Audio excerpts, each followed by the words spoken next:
Hi hello అందరికీ.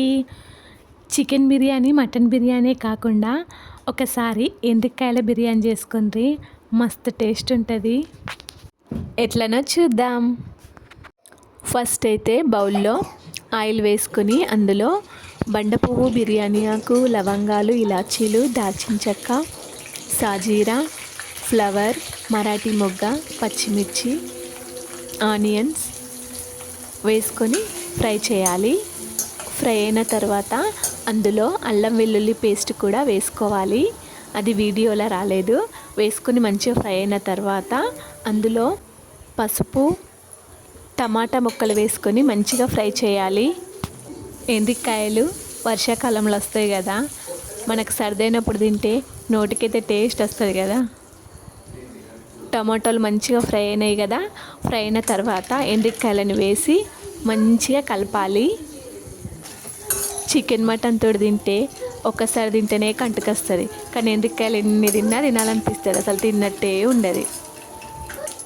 మంచిగా కలిపిన తర్వాత అందులో కారం, ఉప్పు, ధనియాల పౌడర్, గరం మసాలా వేసి మంచిగా ఫ్రై చేయాలి.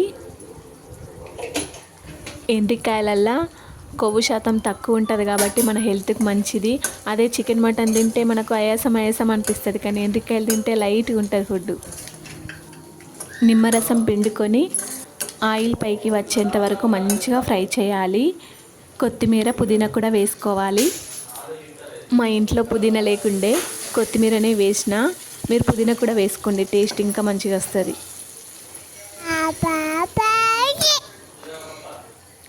విన్నారా మా చిన్నోడు వాయిస్? నేను వాయిస్ ఓవర్ ఇయ్యంగా ఏదో మాట్లాడుతుండు వాడు కూడా. అందరికీ హాయ్ చెప్పు నాన్న. హాయ్ అను. హాయ్. ఆయిల్ పైకి వచ్చేంత వరకు మంచిగా ఫ్రై చేయాలి.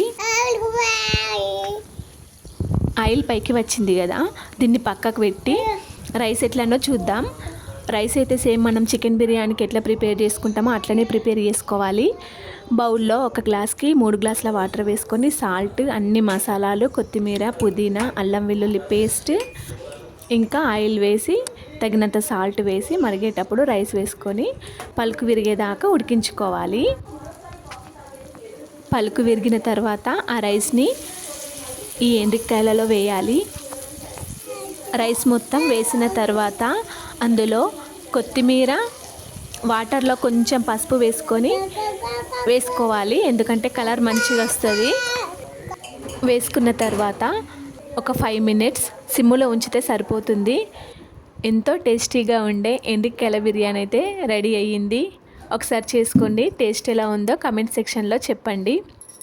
లాస్ట్లో నిమ్మరసం కూడా పిండుకోవాలి. నేను చెప్పడం మర్చిపోయినా, నిమ్మరసం పిండుకొని ఒక 5 మినిట్స్ సిమ్లో ఉంచాలి. ఇందులో పెరుగు వేసుకోవద్దు, చేపలల్లో ఎండ్రికాయలల్లో పెరుగు వేసుకోం కదా, అందుకే ఇందులో పెరుగు లేకుండానే చేసుకోవాలి. ఎంతమందికి ఎండ్రికాయలు ఇష్టమో ఒక లైక్ అయితే కొట్టండి. ఫస్ట్ టైం ఈ వీడియో చూస్తున్నట్లయితే సబ్స్క్రైబ్ చేసుకోండి. ఈ వీడియో మీకు నచ్చినట్లయితే లైక్ చేయండి, షేర్ చేయండి, సబ్స్క్రైబ్ కూడా చేసుకోండి. ఫ్రెండ్స్, సబ్స్క్రైబ్ చేసుకోవడం మాత్రం మర్చిపోకండి, ఎంకరేజ్ చేయండి.